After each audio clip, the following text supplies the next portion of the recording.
शुभ सकाळ मित्रांनो, ABK स्मार्ट स्टडी या आपल्या यूट्यूब चॅनलवरती तुम्हा सर्वांचे स्वागत आहे। तर आज आपण मुंबई लोहमार्ग पोलीस आयुक्तालय म्हणजेच पोलीस शिपाई चालक भरतीचा लेखी परीक्षेचा दिनांक 16 जुलै 2024 साली झालेला सेट बीचा आपण पेपर पाहणार आहोत। म्हणजेच मुंबई लोहमार्ग पोलीस चालक शिपाई भरतीचा हा पेपर आहे पहा। तर या पेपरचा आज आपण इथे पहिला भाग पाहणार आहोत। तर या भाग 1 मध्ये आपण त्याचे गणित या विषयाशी संबंधित जे काही महत्त्वाचे प्रश्न आले होते तर ते संपूर्ण स्पष्टीकरणासहित पाहणार आहोत। तर असेच प्रश्न तुमच्या येणाऱ्या परीक्षेमध्ये असणार आहेत, त्यामुळे तुम्ही हा व्हिडिओ पूर्ण बघा व तुमच्या मित्रांना देखील शेअर करा। तर बघा, याप्रमाणे हा पेपर होता। तर इथे 1 तास 30 मिनिट तुम्हाला वेळ होता आणि इथे सूचना तुम्ही पाहून घ्या। तर डायरेक्ट आपण प्रश्नांकडे वळूयात बघा। तर प्रश्न पहिला आहे, 12 मजुरांना एक काम करण्यास 12 दिवस लागतात, तर 8 मजुरांना ते काम करण्यास किती दिवस लागतील? तर इथे दिलेला आहे आपल्याला 12 मजूर दिलेले आहेत, म्हणजे M1 दिलेला आहे 12 आणि किती दिवस लागतात त्यांना काम करण्यास 12 दिवस लागतात, म्हणजे D1 देखील 12 दिलेला आहे। म्हणजे हे M1 दिले तुम्हाला आणि हे D1 दिलेलं आहे। त्याचप्रमाणे आपल्याला पुढे काय विचारले, 8 मजुरांना, म्हणजे इथे तुम्हाला M2 दिलेला आहे। किती दिलेला आहे? M2 हे 8 मजूर आहेत। तर ते 8 मजुरांना ते काम करण्यास किती दिवस लागतील? तर आपल्याला इथे D2 काढायचं आहे। तर बघा, मग आता D2 बरोबर काय येणार, हे M1 गुणवले D1 बरोबर M2 गुणवले D2 असतं। तर M2 हे यांना भागाकारात जाईल, म्हणजे काय होणार, हे 12 गुणवले 12 किती होतं, 144 होतं आणि त्याला भागिले हे M2 म्हणजे 8, म्हणजे किती येतं, हे 18 144 म्हणजे किती येतं, 18। म्हणजे 8 मजुरांना ते काम करण्यास किती दिवस लागतील? तर 18 दिवस लागतील, जे की ऑप्शन डी मध्ये दिलेलं आहे, त्याच्या प्रश्नाचं उत्तर असेल। पुढील प्रश्न क्रमांक 2, एका संख्येला 6 ने भागल्यास बाकी 4 उरते व 7 ने भागल्यास बाकी 5 उरते, तर ती संख्या कोणती? तर असे जेव्हा तुम्हाला प्रश्न विचारतात त्यावेळा सुरुवातीला पर्यायांकडे बघा। तर आता इथे जर तुम्ही 40ला जर 6 ने भागलं, 6 6 36 बाकी 4 उरते आणि 7 ने जर भागलं, 7 5 35 बाकी 5 उरते, म्हणजे इथे तुम्हाला सरळ 6 ने भागल्यावर 40ला बाकी 4 आणि 7 ने भागल्यावर बाकी 5 उरते, म्हणजे सरळ ऑप्शन सी तुमचं उत्तर असेल। तर असे जे काही प्रश्न असेल तर ते पर्यायावरून तुम्हाला डायरेक्ट निघू शकतात। पुढील प्रश्न पाहूया, प्रश्न क्रमांक 3, खालीलपैकी पूर्ण वर्ग संख्या कोणती? तर या अगोदरच मी तुम्हाला सांगितलेलं आहे बघा, एकक स्थानी 0 1 4 6 5 9 हे जर अंक असतील तरच ती पूर्ण वर्ग संख्या असते। तर इथे जर तुम्ही पाहिलं तर इथे 4 तुम्हाला दिसत आहे, बाकी जर पाहिलं तर इथे 8 आहे, 3 आहे, 2 आहे। तर हे अंक असतील तर ती वर्ग संख्या नसते बघा। यापैकी 0 1 4 5 6 9 हे अंक लक्षात ठेवा, हे जर एकक स्थानी असतील तरच ती पूर्ण वर्ग संख्या असते। दिलेल्या पर्यायापैकी पर्याय क्रमांक 2 मध्ये दिलेला आहे 23/4 हीच पूर्ण वर्ग संख्या असेल। पुढील प्रश्न पाहूया, प्रश्न क्रमांक 4, 2 क्रमगत समसंख्यांचा गुणाकार। बघा, 2 क्रमाने येणाऱ्या समसंख्यांचा गुणाकार 288 आहे, तर त्यापैकी मोठ्या संख्येचा वर्ग किती? तर आता क्रमाने येणाऱ्या 2 संख्याचा गुणाकार 288 आहे। तर बघा, अशा कोणत्या 2 संख्या आहेत? तर एक आहे 16 आणि दुसरी आहे 18। बघा, या क्रमाने येणाऱ्या 2 संख्या आहेत, यांचा जर गुणाकार तुम्ही केला तर तो किती येतो? 288 येतो। म्हणजे आता तुमचे पाढे देखील पाठ असले पाहिजे, त्यामुळे तुमचा आन्सर लगेच निघून जातं बघा। तर यापैकी मोठी संख्या कोणती? 18, तिचा वर्ग किती असतो? 324। म्हणजे आपला आन्सर काय असणार आहे, ज्या 2 समसंख्यांच्या क्रमावर त्यांचा गुणाकार 288 आहे त्यापैकी मोठी संख्या आली 18 आणि तिचा वर्ग आहे 324, जे की तुम्हाला ऑप्शन सी मध्ये दिलेलं आहे। पुढील प्रश्न पाहूया, प्रश्न क्रमांक 5, 3 संख्या 3 4 5 या प्रमाणात असून त्यांच्या वर्गांची बेरीज 4050 आहे, तर त्यापैकी सर्वात मोठी संख्या कोणती? तर आता 3 संख्यांचं प्रमाण दिलेलं आहे 3 4 5, त्यापैकी आणि त्यांच्या वर्गांची बेरीज तुम्हाला दिलेली आहे 4050। तर यावरून आपल्याला त्यातली 3 संख्या काढावं लागतील व त्यातली जी मोठी संख्या आहे त्याचा आपल्याला वर्ग काढावा लागेल। तर गणितात दिल्याप्रमाणे बघा, 3 संख्या 3 4 5 या प्रमाणात आहेत असं आपल्याला दिलेलं आहे। मग त्या संख्या जर आपण x प्रमाणात मानल्या तर पहिली संख्या 3x होईल, दुसरी 4x व तिसरी 5x असे आपण मानली। आता आपल्याला काय दिले आहे, त्यांच्या वर्गांची बेरीज दिलेली आहे किती? तर ती 4050 येते असं दिलेलं आहे। मग आता त्या 3 संख्याचा वर्ग काय? पहिली आहे 3x तिचा वर्ग, दुसरी आहे 4x तिचा वर्ग, तिसरी आहे 5x तिचा वर्ग. या तिघांची बेरीज दिलेली आहे 4050. बघा 3xचा वर्ग म्हणजे 9x वर्ग झालं, 4xचा वर्ग म्हणजे 16x वर्ग, 5xचा वर्ग म्हणजे 25x वर्ग बरोबर 4050. तर हे x वर्ग कॉमन येईल आणि कंसामध्ये काय राहील? 9 + 16 + 25 राहील बरोबर 4050. म्हणजे परत x वर्ग कंसात ह्या तिघांची बेरीज काय येते? 16, 9, 25 आणि 25 हे 50 बरोबर आहे 4050. x वर्ग बरोबर काय येणार आहे? 4050 भागिले 50. शून्याला शून्य गेले, त्याप्रमाणे 5ने भागाला 45, 5 × 5 किती आलं? 81. म्हणजे x वर्ग बरोबर 81 आलं. मग 81 कशाचा वर्ग आहे? तर तो 9चा आहे. म्हणजे x बरोबर काय येणार आहे? 9 येईल. तर आता आपल्याला काय विचारले? मोठी संख्या. मोठी संख्या काय आहे आपली? 5च्या प्रमाणात, म्हणजे 5x ही मोठी संख्या आहे. मग ती संख्या काय असणार आहे? 5x म्हणजेच 5 × x ही किंमत 9. 5 × 9 = 45. हेच आपलं उत्तर असेल. मोठी संख्या असणार आहे 45. तर 45 तुम्हाला पर्याय क्रमांक डी मध्ये दिलेला आहे. तेच या प्रश्नाचं उत्तर असेल. पुढील प्रश्न पाहूया. प्रश्न क्रमांक 6. तर बघा 0.8 गुणिले 0.08 गुणिले 0.008 बरोबर किती? तर ह्या अगोदर मी तुम्हाला सांगितलेलं आहे बघा. एकूण इथे 8, 8, 8 किती आहे? 3 वेळा. 8चा घन किती असतो? 512. म्हणजे 512 इथे आपण लिहिलं. तर बघा पॉईंटच्या पुढे इथे एक घर आहे, इथे 2 आणि इथे 3.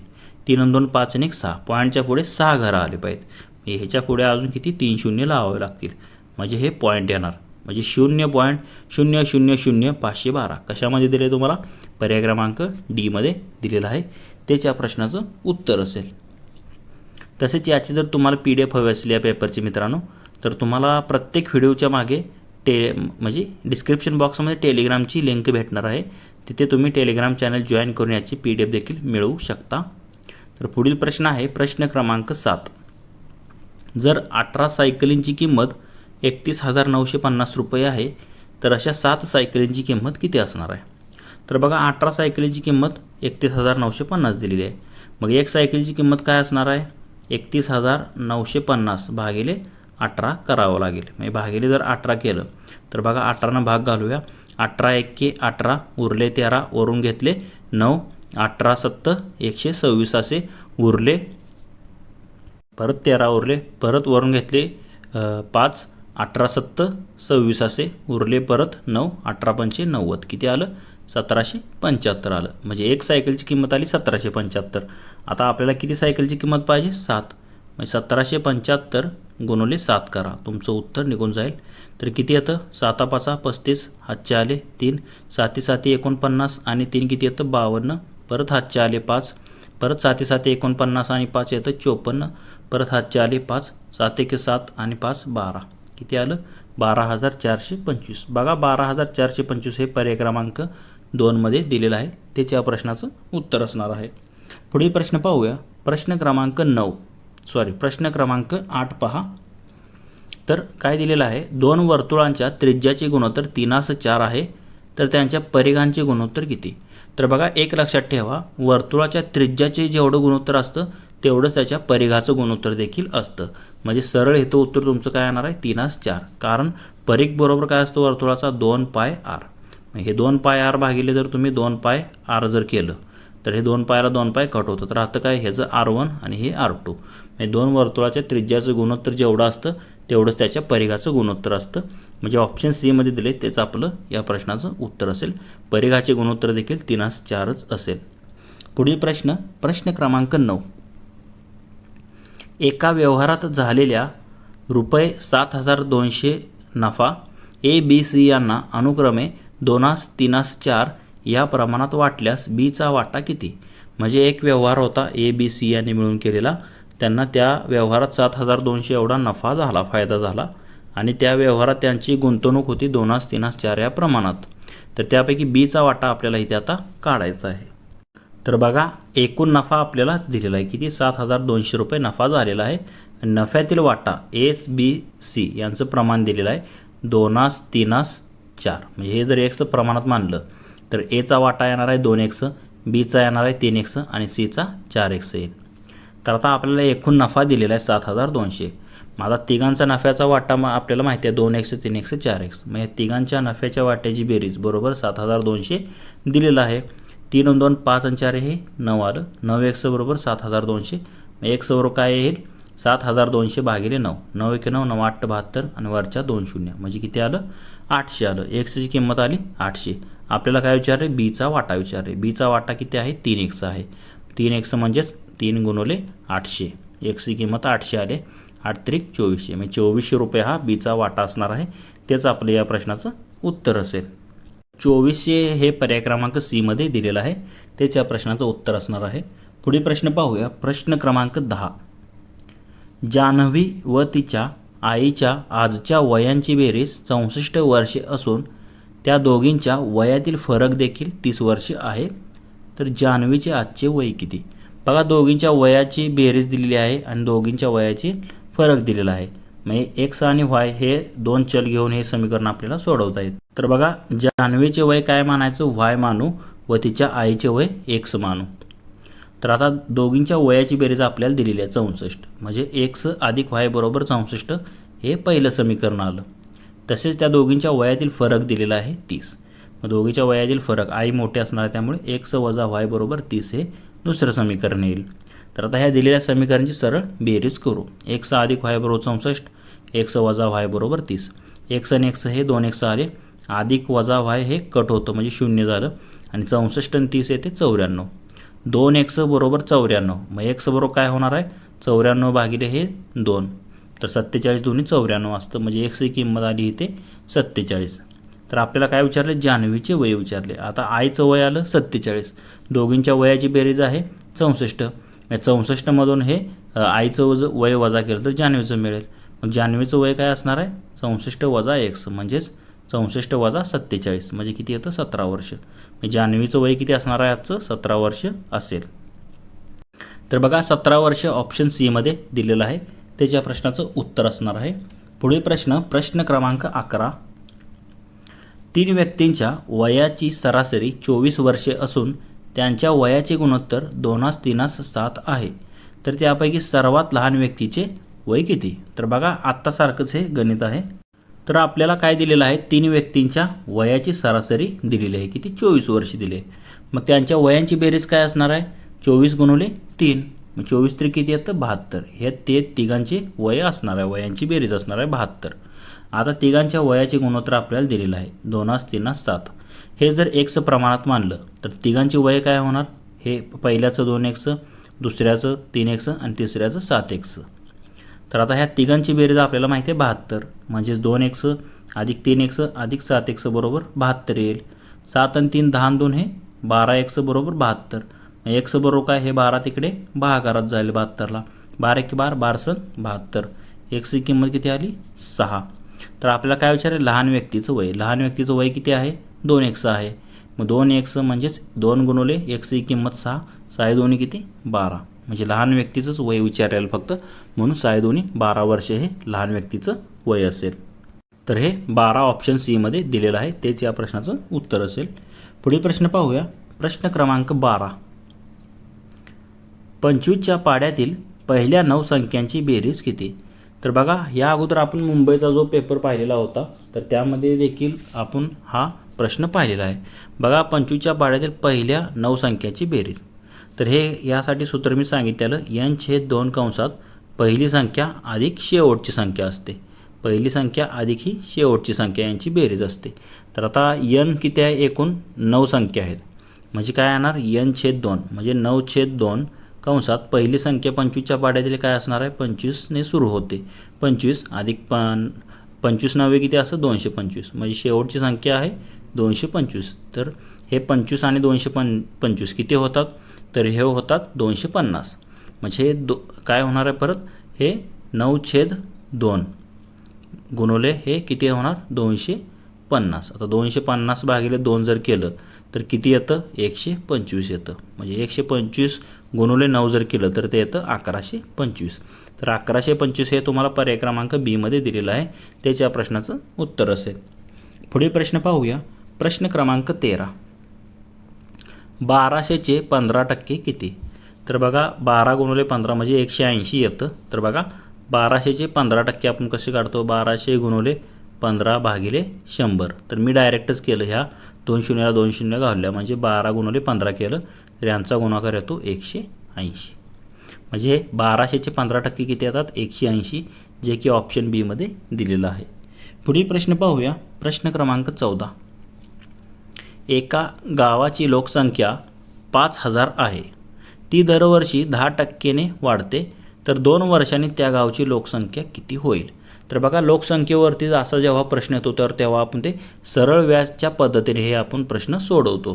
तर गणितात दिल्याप्रमाणे बघा, आपल्याला काय दिलेलं आहे, लोकसंख्या दिली आहे, गावची लोकसंख्या म्हणजे पी बरोबर 5000 दिलेलं आहे. दरवर्षी कितीने वाढते, आर रेट दिलेला आहे, 10%ने वाढते. आणि आपल्याला काय करायचं आहे, 2 वर्षांतर किती होईल हे विचारले, म्हणजे काळ 2 वर्षे दिलेला आहे, एन बरोबर 2 दिलेला आहे. तर आपण चक्रवाढ व्याजमध्ये अमाऊंट जशी काढतो तसेच ह्याचं उत्तर निघणार आहे. तर ए बरोबर सूत्र काय असतं, पी कंसात 1 अधिक आर छेद 100 त्याचा घातांक एन. तर आता किमती भरा.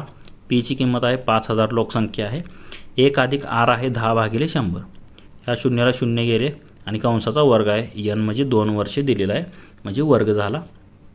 शून्याला शून्य गेल्यामुळे 1 अधिक 1 छेद 10 राहिलं आणि 10 एक्के 10 अधिक 1 म्हणजे 11 छेद 10 होणार हे. म्हणजे काय येणार, 5000 गुणिले 11 छेद 10 त्याचा वर्ग म्हणजेच 5000 गुणिले 11 छेद 10 गुणिले 11 छेद 10. म्हणजे हे 2 शून्य आलं, हे 2 शून्य कट झाले. राहिलं काय, 11 गुणिले 11 गुणिले 50. 11 5 55, 550 आलं. गुणिले 11 जर केलं तर परत 6050 येतं. म्हणजे गावची लोकसंख्या 2 वर्षांनी किती होणार आहे, 6050 होईल. तर लक्षात घ्या, गावची लोकसंख्या तुम्हाला विचारली तर हे सरळ व्याजाच्या म्हणजे चक्रवाढ व्याजाच्या सूत्राने तुम्ही काढू शकता. ऑप्शन ए या प्रश्नाचं उत्तर असणार आहे. पुढील प्रश्न, प्रश्न क्रमांक 15. एक वस्तू 900 रुपयास विकल्याने 150 रुपये नफा होतो, तर शेकडा नफा किती? तर बघा, शेकडा नफा म्हणजे काय असतं, नफा भागिले खरेदी किंमत गुणिले 100 असतं. तर आता आपल्याला विक्री किंमत दिली आहे आणि नफा दिला आहे. मग खरेदी किंमत बरोबर काय असतं, विक्री किंमत वजा नफा. म्हणजे 900 वजा 150 केल्यावर किती येतं, 750. ही तुमची काय आली, खरेदी किंमत आली. मग आपलं सूत्र काय असतं, शेकडा नफा बरोबर काय असतं, नफा भागिले खरेदी किंमत. नफा आहे 150, खरेदी किंमत आत्ताच आपण काढली आहे 750 गुणिले 100, हे असतं शेकडा नफा. म्हणजे हे शून्याला शून्य गेले, 15 एक्के 15, 15 पाची 75, 5 एक्के 5, 20 पाचा 100. म्हणजे किती येणार आहे, 20. शेकडा नफा किती असणार आहे, 20%. तर 20% कशामध्ये दिले, ऑप्शन बी मध्ये दिलेलं आहे. पुढील प्रश्न पाहूया. प्रश्न क्रमांक 16. छापील किमतीवर 15% सूट देऊन एका दुकानदाराने एक मोबाईल 10,200 रुपयांना विकला, तर त्या मोबाईलची छापील किंमत किती? तर बघा, आपल्याला इथे शेकडा सूट दिलेली आहे 15% आणि विक्री किंमत दिली आहे मोबाईलची. सूट देऊन तो मोबाईल त्याने 10,200 रुपयाला विकलेला आहे. तर यावरून आपल्याला छापील किंमत म्हणजे मार्केटिंग प्राईस किती आहे त्या मोबाईलची आपल्याला काढायची आहे. तर गणितात दिल्याप्रमाणे बघा, शेकडा सूट आहे 15% दिलेली आहे, विक्री किंमत आहे मोबाईलची 10,200 रुपये. तर छापील किंमत माहीत नाही म्हणून आपण काय करूया, आता एक्स मानू. तर बघा, शेकडा सूट बरोबर एक सूत्र असतं, काय असतं, शेकडा सूट बरोबर सूट भागिले छापील किंमत गुणिले 100 असतं. तर शेकडा सूट दिली आहे 15 बरोबर सूट भागिले छापील किंमत एक्स मानली आहे म्हणजे एक्स गुणिले 100. तर हे इकडे एक्स भागाकारात इकडे गुणाकारात जाईल. म्हणजे सूट बरोबर काय येईल, हे 15 गुणिले एक्स आणि हे 100 इकडे भागाकारात जाईल म्हणजे भागिले 100. तर इथे 5 त्रिक 15 आणि 20 पाचा 100 म्हणजे 3/20 एक्स ही काय आली, तुमची सूट आली. तर आता आपलं एक सूत्र असतं, छापील किंमत बरोबर काय असतं, सूट अधिक विक्री किंमत असतं. मग छापील किंमत आहे एक्स, सूट आत्ताच काढले आहे 3/20 एक्स आणि विक्री किंमत आहे 10,200. तर आता हे छेद समान करून घेऊया आपण. म्हणजे एक्स बरोबर काय होणार, हे 20 जर 10,200ला गुणलं तर किती येतं, 2,04,000 येतं. आणि हे 3x 3x म्हणजे 3x अधिक 2,04,000 भागिले 20 भागिले 20. हे 20 इकडे एक्सला गुणाकारात जाईल म्हणजे काय होणार आहे, 20 गुणिले एक्स हे 20x होईल बरोबर 3x अधिक हे 2,04,000.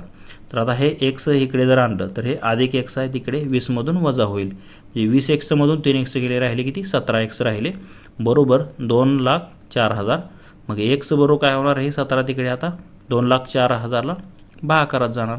तर 17 एक्के 17 उरले किती 3, वरून घेते 4, 17 दोन्ही 34 आणि वरच्या 3 शून्य किती आलं 12,000. म्हणजे 12,000 रुपये काय असणार आहे तर त्याची छापील किंमत असणार आहे. तेच तुमचं या प्रश्नाचं उत्तर 12,000 हे ऑप्शन सी मध्ये दिलेलं आहे. पुढे प्रश्न पाहूया. प्रश्न क्रमांक 17. दर साल दर शेकडा 10 दराने 5,000 रुपये मुद्दलाचे सरळ व्याजाने 7,250 ऱ्हास होण्यास किती वर्षे लागतील?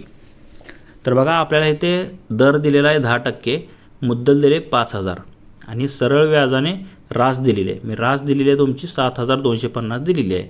तर आपल्याला सरळ व्याजाने काढायचं आहे. मग आपल्याला सरळ व्याज आधी काढावं लागेल. तर सरळ व्याज बरोबर काय असतं? ऱ्हास वजा मुद्दल. ऱ्हास आहे 7,250, मुद्दल आहे 5,000. आता ह्यातून जर 5,000 गेलं तर राहिलं किती? 2,250 राहतं. म्हणजे सरळ व्याज आलं तुमचं 2,250. मग सरळ व्याज बरोबर सूत्र काय असतं? PRT भागिले 100. मुद्दल गुणिले दर गुणिले काळ. मुद्दल आहे तुमचं 5,000.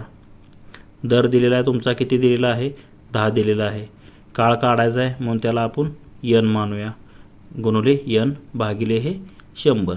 तर आता इथे 2 शून्याला ह्या 2 शून्य गेल्या, राहिलं किती? हे 500 राहिलं. 500 गुणिले काळ. मग काळ बरोबर काय होणार आहे? हे 2250ला हे 500 तिकडे भागाकारात जाईल. म्हणजेच काय होईल? 2250 भागिले 500 बरोबर n. शून्याला शून्य गेले. परत जर इथे जर तुम्ही भाग घालवला तर किती येतं? 25 दुनी 50, 25 नव्वे 200, 25. 9 भागिले 2, 9च्या निम्म किती असतं? 4.5. म्हणजे n बरोबर किती आलं तुमचं? 4.5 वर्षे येणार. म्हणजे 4.5 वर्षे. तर 4.5 वर्षे हे तुम्हाला ऑप्शन डी मध्ये दिलेलं आहे. तेच या प्रश्नाचं उत्तर असेल. पुढे प्रश्न पाहूया. प्रश्न क्रमांक 18. एका लेखका म्हणजे तर लंबक दिले. एका लंबकाच्या घड्याळात दर तासाला तासांच्या संख्येप्रमाणे व दर अर्ध्या तासाला 1 याप्रमाणे टोले वाजतात. तर दुपारी 2:15 पासून त्याच दिवशी रात्री 10:15 पर्यंत एकूण किती टोल वाजतील? तर बघा दुपारी 2:15 ते रात्री 10:15 पर्यंत म्हणजे एकूण 8 तास होतात. तर ह्या 8 तासात म्हणजे जेवढे तास येतात, आता 2:15च्या पुढे काय 3 आलं, 3ला 3 टोल वाजतील. परत 3:30ला अर्ध्या तासाचा 1 वाजला. परत 4चे 4 टोल. परत 4:30चा 1 टोल वाजेल. परत 5चे 5 टोल. म्हणजे असे एकूण टोल किती होतील हे आपल्याला काढायचं आहे 10:15 वाजेपर्यंत. तर इथे बघा दुपारी 2:15 पासून ते रात्री 10:15 वाजेपर्यंत एकूण किती तास होतात? 8 तास होतात. मग अर्ध्या तासाला आता ह्या प्रत्येकाच्या 8 तासाचा अर्धा तास म्हणजे इथे 16 तास होणार नाही, कारण प्रत्येक तासाला जो 4 वाजले तर 4 टोल वाजतात. म्हणजे अर्ध्या तासाचा 1 म्हणजे 8 टोल जे आहे तर ते प्रत्येक अर्ध्या तासाचे 8 टोल झाले 8 तासाचे. आणि दर तासाला संख्येप्रमाणे टोल म्हणजे आता 3चे 3 टोल, 4चे 4, 5चे 5, 6चे 6 असे 10 पर्यंत टोल वाजतील. तर यांची जर बेरीज केली तर येते एकूण किती? 52 टोल होतात. तर हे 52 टोल आणि अर्ध्या तासाला एक वाजलेले 8 टोल. 52 आणि 8 किती झाले? 60 टोल. म्हणजे एकूण 60 टोल जे आहेत तर त्या घड्याळाचे वाजतील. तेच आपलं उत्तर असेल. तर बघा 60 टोल तुम्हाला ऑप्शन सी मध्ये दिलेलं आहे. त्याच्या प्रश्नाचं उत्तर असेल. पुढील प्रश्न पाहूया. प्रश्न क्रमांक 19. एका संख्येला 12ने गुणण्याऐवजी चुकून काय केलं? 21ने गुणले. तर गुणाकार मूळ गुणाकारापेक्षा 108ने जास्त आला तर ती संख्या कोणती? तर बघा ह्या टाईपचं गणित असेल तर त्यासाठी एक शॉर्ट ट्रिक मी तुम्हाला या अगोदर सांगितलेली आहे. कितीने गुणायचं होतं? 12ने. आणि गुणलं किती? 21ने. तर ह्या दोघांचा फरक काढायचा. 12 आणि 21मध्ये कितीचा फरक आहे? 9चा फरक आहे. तर त्यानं काय गुणाकारामध्ये कितीचा फरक पडला आहे? तर 108ने जास्त आला. जे काही दिले 108 त्याला ह्या 9ने भागायचं. 9ने जर भागलं तर किती येतं? 12 9 108. किती येतं? 12. म्हणजे मूळ गुणाकारापेक्षा 8ने जास्त आला तर ती संख्या कोणती होती? 12 होती. म्हणजे ऑप्शन 12 हे आपलं उत्तर असेल. क्रॉस चेक देखील तुम्ही करू शकता. 12 गुणिले 12 किती येतं? 144. तर गुणले किती? त्या 12ला 21ने गुणले. म्हणजे 21 गुणिले 12 केलं तर येतं 252. दोघांची वजाबाकी बघा. 252मधून 144 गेले तर किती राहतात? 108 राहतात. म्हणजे आपलं काढलेलं उत्तर बरोबर आहे. तर 12 हे या प्रश्नाचं उत्तर असेल. काय करायचं? जेवढा फरक आहे त्याने जे काही फरक पडला त्याला भागायचं. ते तुमचं ॲन्सर निघून जातं. Option A 12. पुढील प्रश्न क्रमांक 20. तर बघा क्रमगत 1 ते 10 संख्यांच्या घनांची बेरीज किती? म्हणजे क्रमाने येणाऱ्या 1 ते 10 संख्येच्या घनांची बेरीज आपल्याला काढायचं आहे. तर त्यासाठी तुम्हाला त्याचं सूत्र माहीत असणं गरजेचं आहे. तर बघा याप्रमाणे सूत्र असतं. पहिल्या नैसर्गिक संख्यांच्या घनांची बेरीज बरोबर सूत्र काय असतं, n कंसात n अधिक 1 भागिले 2 कंसाचा वर्ग, संपूर्ण कंसाचा वर्ग हे सूत्र असतं. तर आता 1 ते 10 क्रमाने संख्या दिलीत, म्हणजे n तुम्हाला दिलेला आहे 10. n कंसात n अधिक 1 भागिले 2 कंसाचा वर्ग, जिथे n आहे तिथे 10 ठेवा, म्हणजे 10 कंसात 10 अधिक 1 किती झालं 11 भागिले 2 त्याचा वर्ग. बे के बे पंचे किती आलं 10, म्हणजे ह्या 11 पाची किती राहिलं कंसात 55, म्हणजे 55चा वर्ग. तर 5चा वर्ग 25 आणि 5च्या पुढची संख्या 6, 5 सक्क 30, म्हणजे 3025 हे 55चा वर्ग असणार आहे. बघा एकक स्थानी 5 असेल तर त्याचा वर्ग कसा काढतो आपण, 5चा वर्ग करायचा 25 आणि त्याची पुढची संख्या काय 5 आहे, 5च्या पुढची 6, 5 गुणिले 6 करायचा, 5 सक्क किती येतं 3, म्हणजे 3025 त्याचा वर्ग असेल. कोणतीही एकक स्थानी 5 असलेली संख्या घ्या, याचप्रमाणे त्याचा वर्ग निघतो. तर 3025 या प्रश्नाचं उत्तर असणार आहे, जे की ऑप्शन डी मध्ये आपल्याला दिलेलं आहे. पुढील प्रश्न पाहूया. प्रश्न क्रमांक 21. 70 व 105 या दोन संख्यांचा लसावी 210 आहे, तर त्यांचा मसावी किती. बघा दोन संख्यांचा गुणाकार बरोबर काय असतं, लसावी गुणिले मसावी असतं. तर दोन संख्या माहिती आहेत 70 आणि 105, म्हणजे 70 गुणिले 105 बरोबर काय लसावी गुणिले मसावी. मग हा लसावी आपल्याला दिलेला आहे, मग लसावी इकडे भागाकारात येणार, बरोबर काय येणार तुमचा मसावी. तर इथे जर तुम्ही पाहिले 105 एक 105, 105 दोन्ही 210 आणि बे के बे 35 दोन्ही 70, काय आलं 35. 35 काय आला तुमचा मसावी आला. तर 35 दिलेला आहे तुम्हाला पर्याय क्रमांक ए मध्ये, तेच तुमचं उत्तर असेल. तर सूत्र काय लक्षात ठेवायचं, दोन संख्यांचा गुणाकार बरोबर लसावी गुणिले मसावी, हे सूत्र लक्षात ठेवा. पुढील प्रश्न क्रमांक 22. 30 सेकंदाचे 4 मिनिटाशी गुणोत्तर किती येईल. तर बघा 30 सेकंद म्हणजे काय आलं हे 30 भागिले 4 मिनिट. आता 1 मिनिट म्हणजे 60 सेकंद, मग 4 मिनिट म्हणजे किती 6 चोक 240, 6 चोक 24 240 सेकंद. शून्याला शून्य गेले, 3 1 3, 3 8 24, किती आलं 1/8, म्हणजेच 1/8 असं आपण म्हणू शकतो. 1/8 गुणोत्तर असणार आहे. तर 1/8 हे कशामध्ये दिले पहा, तर ते ऑप्शन बी मध्ये दिलेलं आहे, म्हणजे 30 सेकंदाशी 4 मिनिटाशी गुणोत्तर हे 1/8 या प्रमाणात असेल. ऑप्शन बी या प्रश्नाचं उत्तर असणार आहे. तर मित्रांनो, आपला मुंबई लोहमार्ग पोलीस शिपाई चालक भरतीचा दिनांक 16 जुलै 2024 साली झालेला सेट बीचा हा पेपर आपला सुरू आहे. तर या पेपरचा आज आपण इथे पहिला भाग पाहिला, ज्यामध्ये आपण गणिताशी संबंधित जे काही महत्त्वाचे प्रश्न आले होते तर ते संपूर्ण स्पष्टीकरणासहित पाहिलेले आहेत. जर तुम्हाला या प्रश्नामध्ये कोणती शंका वाटत असेल तर कमेंट करून नक्की कळवा. तसेच हा जर व्हिडिओ तुम्हाला आवडला असेल तर लाईक करा व तुमच्या मित्रांना देखील शेअर करा. व असेच जर नवनवीन व्हिडिओ तुम्हाला हवे असतील तर आपले YouTube channel ABK smart study subscribe करा व समोरील बेल आयकॉनवर प्रेस करा. धन्यवाद मित्रांनो. जय हिंद, जय महाराष्ट्र, जय महाराष्ट्र पोलीस.